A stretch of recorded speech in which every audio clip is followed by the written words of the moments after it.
ಬಾ ಇರಲಿ. ಒಳಗಡೆ ನನ್ನ ಪಾದರಕ್ಷೆ ತೆಗೆದುಕೊಂಡು ಬಾ. ಆಗಲ್ರಿ ಅಪ್ಪ.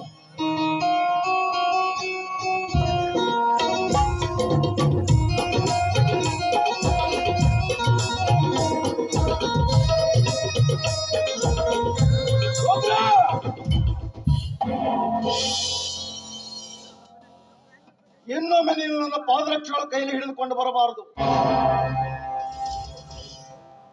ನೀನು ಮಾಡುವ ಈ ಕೀಳು ಕೆಲಸಕ್ಕೆ ನನ್ನ ಮನಸ್ಸು ಒಪ್ಪದು.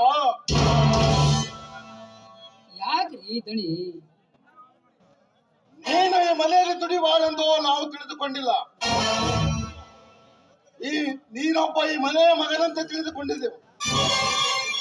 ಈ ಮನೆಯ ನೀನು ದುಡಿಬಾರಾದರೂ ಈ ಮನೆಯ ಕುಟುಂಬದ ಸದಸ್ಯನೆಂದು ಭಾವಿಸಿಕೊಂಡಿದ್ದೇನೆ.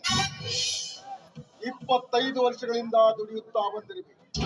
ಶ್ರದ್ಧೆ ನಿಷ್ಠೆಯನ್ನಿಟ್ಟು, ಅದು ಅಲ್ಲದೆ ನನ್ನ ವಯಸ್ಸಿನ ಸರಿಸಮನಾದ ಮನುಷ್ಯ ನೀನು.